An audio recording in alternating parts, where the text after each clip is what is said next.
안녕하세요. 조이쌤입니다. 오늘은 에너지 바디에 대해서 이야기를 해볼까 해요. 우리는 보통 이 육체적인 몸 하나만 가지고 있다고 생각하죠. 그러나 고대 인도인들은, 그리고 또 많은 신비 전통에서는 우리 몸이 한 가지만이 아니라 여러 가지가 있다고 그래요. 특히 요가에서는 우리 몸이 크게 세 가지로 되어 있다는 거거든요.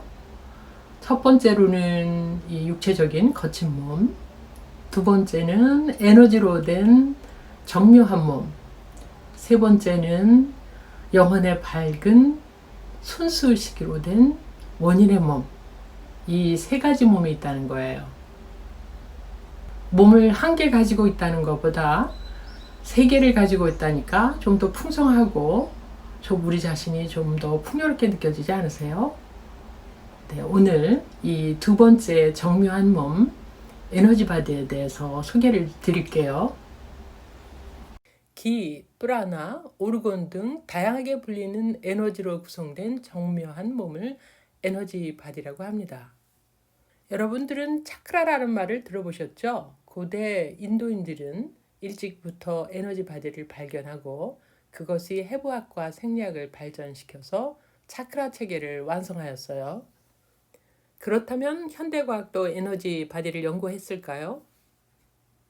1911년 인간의 대기를 저술한 월터 킬러를 필두로 인간 에너지 바디에 대한 연구는 산발적으로 진행되었지만 과학적 연구를 본격적으로 실시하신 분은 콜롬비아 대학의 발레리 헌트라는 학자셨습니다.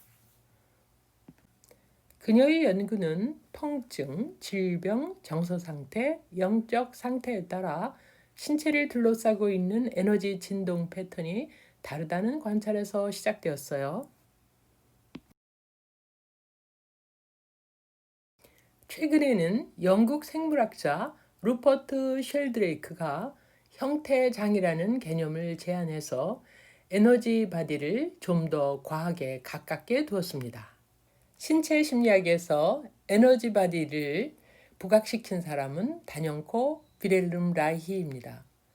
프로이드가 제안한 리비도 에너지에서 출발해서 에너지 바디에 관심을 기울였던 라이히는 유기체를 기계적 긴장, 생체 전류의 충전, 생체 전류의 방출, 이완, 맥동하는 에너지의 움직임으로 보았어요. 에너지 바디를 치료의 중심에 두었던 분은 존 피에라코스입니다. 그의 말을 직접 들어볼까요? 한 개인의 기본 실체는 에너지다. 그 에너지의 움직임이 삶이다. 각 요소 내의 에너지 움직임이 자유롭고 통합성과 응집성이 잘 유지될수록 또 유기체 전체의 에너지도 그럴수록 삶이 더 강렬해진다. 그는 직접 만질 수 있는 육체는 에너지가 결정화된 모습일 뿐이라고 하였습니다. 따라서 물질적인 육체와 비물질적인 에너지는 실체가 다른 것이 아니라 진동수가 다른 것에 불과하다는 것이죠. 피에라코스 선생님은 에너지 움직임 수준을 세 가지로 구분했어요. 첫 번째 수준은 코어 에너지로 여기에는 생명의 강이 막힘없이 흐릅니다. 코어에는 원초적인 긍정적 느낌으로 충만해 있죠. 두 번째 수준은 밖에서 안으로 향하는 외부의 힘을 상쇄시키는 동시에 외부를 향해 흘러나가는 코어 에너지의 변화를 줍니다. 여기에는 부정적인 원초적 정서, 부정적인 무의식적 충동이 도사리고 있습니다. 세 번째 수준은 자아의 맨 바깥 껍질로서 외부 세계에 저항하거나 순응하는 사회적 얼굴, 즉 일종의 가면과 같은 페르소나로서 기능합니다. 우리는 보통 이것을 에고로 인식하는데 의지를 행사하는 자기 자각의 주체이기 때문입니다.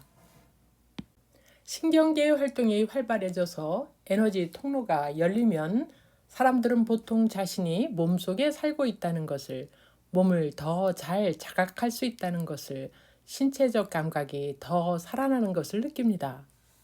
느낌이 살아나면 우리는 자신의 감정 상태를 더 잘 파악할 수 있죠. 다시 말해서 살아있는 느낌을 회복하는 겁니다.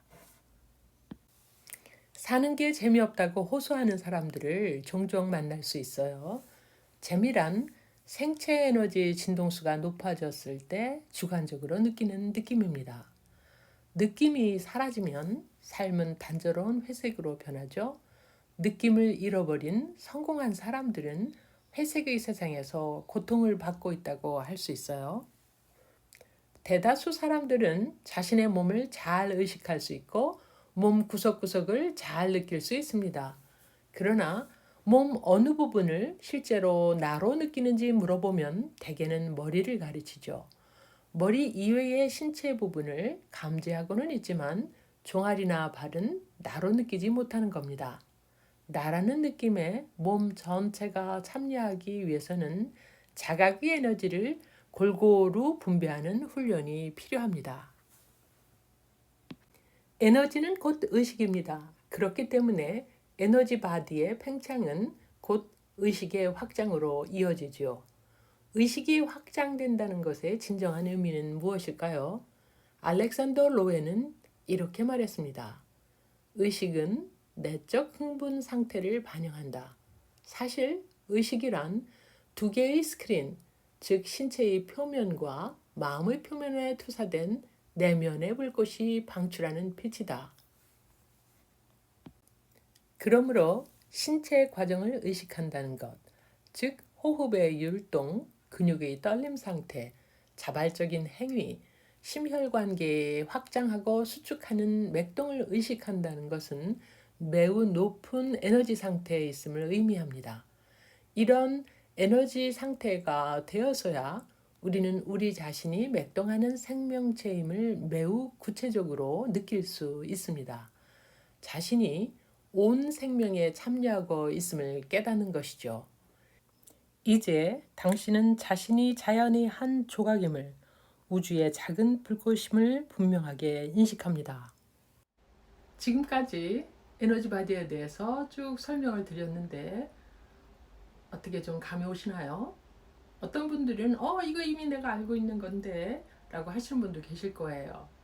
에너지 바디를 평소에 잘 느끼는 사람이 있는데요. 이 사람들은 무언가 이 에너지로 느껴져 있는 것들을 우리 다른 감각기관 못지않게 잘 느끼고 느끼면서 살고 계시죠. 반면에 이 에너지 바디에 대한 느낌이 매우 둔한 사람도 있어요. 저 같은 경우에는 이 청각이 좀 둔한 편이에요. 시각은 좀 발달했는데 청각이 좀 둔한 편이라서 미세한 음의 차이를 잘 못 느끼거든요. 그런 것처럼 이 에너지 바디에 대한 감각은 사람마다 달라요. 어떤 사람은 매우 예민하고 어떤 사람은 아주 둔하답니다. 그러면 에너지 바디에 대한 감각이 둔하다고 해서 그 사람한테는 에너지 바디가 없는 걸까요? 그렇지는 않습니다. 그렇다면 이 에너지 바디에 대한 감각을 훈련해서 기를 수가 있을까요? 네, 그럴 수 있어요. 보통 요가에서는 프라나라고 하고 이 동양의 선도 수련 같은 것에서는 기라고 하는데요. 호흡을 통해서 혹은 기 수련을 통해서 에너지 바디를 확장시켜서 에너지의 느낌을 훨씬 더 잘 느낄 수 있도록 훈련할 수 있습니다. 부디 여러분도 이런 에너지 바디 훈련을 통해서 에너지가 확장되어서 활력 있고 생기 넘치는 삶을 살 수 있기를 바라요. 그러면 오늘의 주제는 여기까지 하기로 하고 다음 시간에 또 다른 주제로 뵙겠습니다. 감사합니다.